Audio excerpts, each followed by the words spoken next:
All right, good morning. It's July 20, Saturday. We're going to do some jug line kayak fishing. We just stopped over here to go get a little coffee, breakfast of champions here. Woohoo! And this round we're just going to see if we can do some jug line kayak fishing. And the intent here is to get enough to do dinner. Alrighty, so we'll start things off with a quick cast net, trying to get some shad. So we'll be able to take this fresh shad for bait. And we're doing pretty good here, catching them about the 2 to 3 inch, as well as a few in the 4 inch range. We did a few non-bait fish. I think there was some perch as well as some bluegill that we saw in there, as well as I think it was a largemouth bass. So we ended up having to throw that back, as well as a white bass. Oh, there's a little largemouth bass here that we're throwing back. I think we got enough bait. It's a little windy right now, so we're going to have to play it by ear.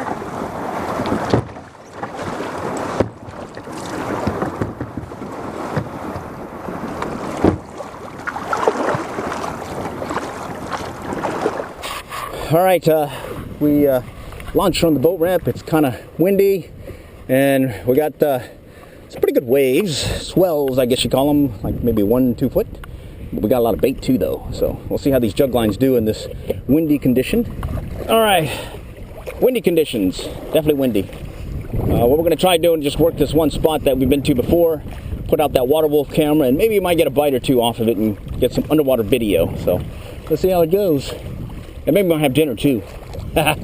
Wish us luck. All right, we're coming up on the spot. These two little trees submerged, been here for years. And we'll put out some lines here. Okay, so here we are, just setting the one of the jug lines. This is the magenta one that we made using some pool noodles.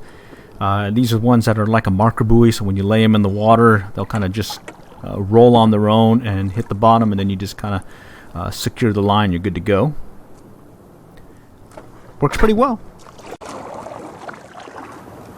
What we'll typically do is we'll set up 2 of these when they're smaller, and we'll let them out. Cool beans. All right, and what we'll do is we'll set up a triangle pattern. So we got 2 right here. We'll put a 3rd one here, and then we'll do another set. We'll only bring 6 when we do the kayak. Seems to be a good mix. Plus we use that little milk crate to keep everything in. That kind of keeps everything organized since there's a constrained space here. Okay, so we've got the triangle pattern set up, just out over here. And now we'll go set up another 3. And then we'll probably use one of these trees to hold ourselves in place since it's windy. We did bring an anchor, but it's kind of just like hooking onto a tree or 2, and then we'll just kind of hang out in the back and watch for any bites. We got one that's really moving. We're going to have to chase him.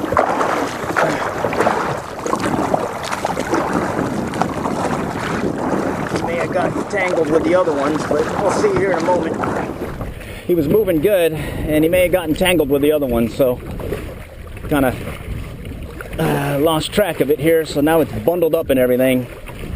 We'll see how it looks here in a moment. May have gotten tangled. Not sure which one it is. I think it's this one. Oh yeah, it's this one. Let's go ahead and get him out of here. Oh yeah, he's pulling good. He's pulling really good. Oh yeah, he's a keeper. Cheaper to keeper. Oh yeah. All right, that's a keeper. Woohoo! All right, what we do is we use these clips. We still haven't gotten the fish off the hook, so all we're gonna do is put the clip through its mouth here so it's nice and tight, and then we'll go ahead and undo the hook. All right, we got the hook on there. We'll get our little stringer here. It's in this ball stringer, and we'll just kind of hook it on here, and then we'll put the clip on. There we go. So now it's not going to come loose. And we got this little plastic deal to help make sure it stays secure, so if he tries rolling on us, he doesn't get loose. It seems to work with at least this size. If they're bigger, we're not going to do that. All right, cool beans. Okay, so we got the one on the line, went for that shad, fresh caught shad on the cast net. And we noticed it kind of hit more shallow, so we're going to reset it in the same spot. And these next 3 that we put out, we'll probably do another triangle a little bit further in a little. I think it's out maybe 8 feet, 9 feet of water. So let's see if we can get another one to take. Okay, we've got all of them deployed now. We got 2 of the white ones over there, 1 white one over here with the water wolf separate, and then we got the 3 over here that are magenta. We may move the one that's further in a little bit closer. The 2 that we rebaited had either the bait taken or one of the baits taken, so there's definitely something biting a little bit closer in. This one that we put further out kind of was shallow. I didn't think it was that shallow in that spot, but we went ahead and left it there, sort of like a little hump there, so we're going to leave it there and maybe something will bite. Okay, so we got everything out and we're just kind of upwind so we can go and quickly attack one of our fishing jug lines, and grab the line and hopefully get a fish. So we'll just kind of work our way upwind. Wind's kind of picking up on us a little bit, so we're just kind of staying back, doing some back paddling. And then just some FYI, at least what we've noticed with our jug lines is if you see a jug line kind of shake briefly and it kind of just stays there, that's usually one of those smaller size catfish, say under 2 pounds, maybe just at 2. When we see them take it under and start moving, briefly take it under the jug line, the float, and it start moving, then it's usually about 2 plus, 3, 4, 5 pounds maybe.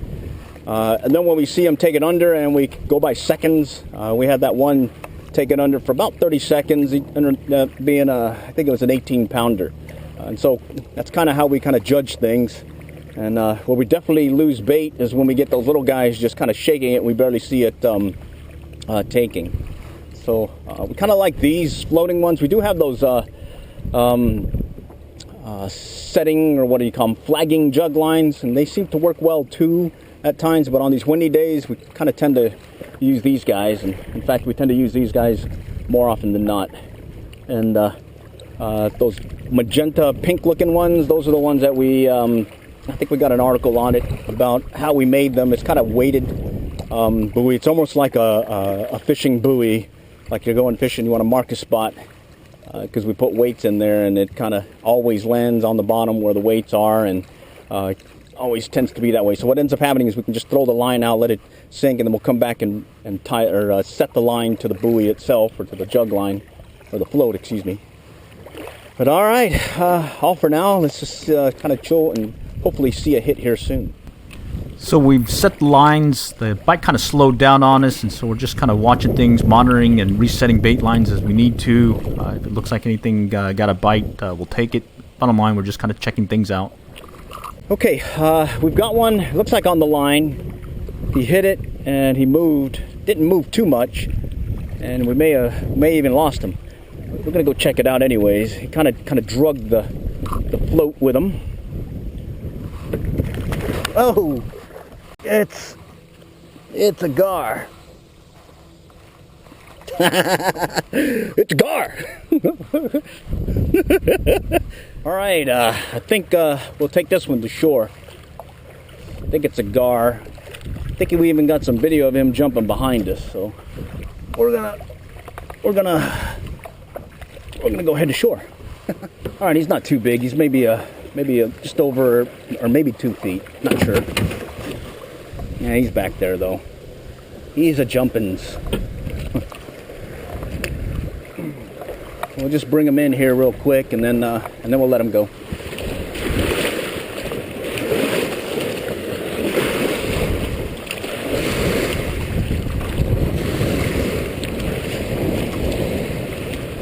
Okay, well, we got that guy off. It was a gar. Thought we would get one, or eventually get one, because we saw him kind of rolling around the jug lines. So far, only one keeper. Wind's starting to kick up some more, so we don't know if we're going to stay here much longer. But we'll see how it goes. All right, and yes, we do have a few waves here. A little bouncy bounce in here. kind of calmed down, then it kicked up. Kind of does that this time of year. Later on this evening, it'll start kind of slowing down a little, but bottom line, be ready to do some paddling. All right, we were just checking our baits, and sure enough, we had one take on this one. Didn't even know that he was on there. We'll see what he is. Oh, it's a nice catfish. All right, another cheaper to keeper. All right, excellent. All right, I think we got enough to make dinner. Cool beans.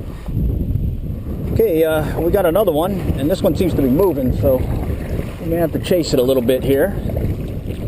This is that one with the water wolf camera, so it's gonna be interesting to see what's on the other end of it. All right, let's see what we got. Oh, he feels good. Feels really good.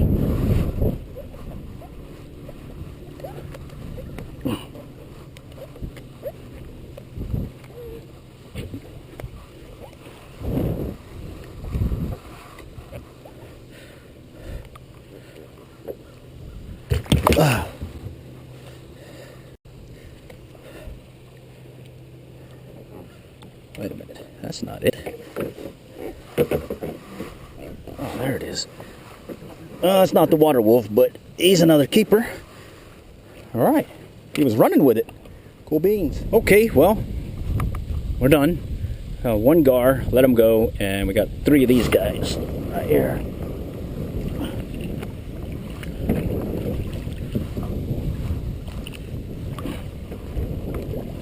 Pretty heavy.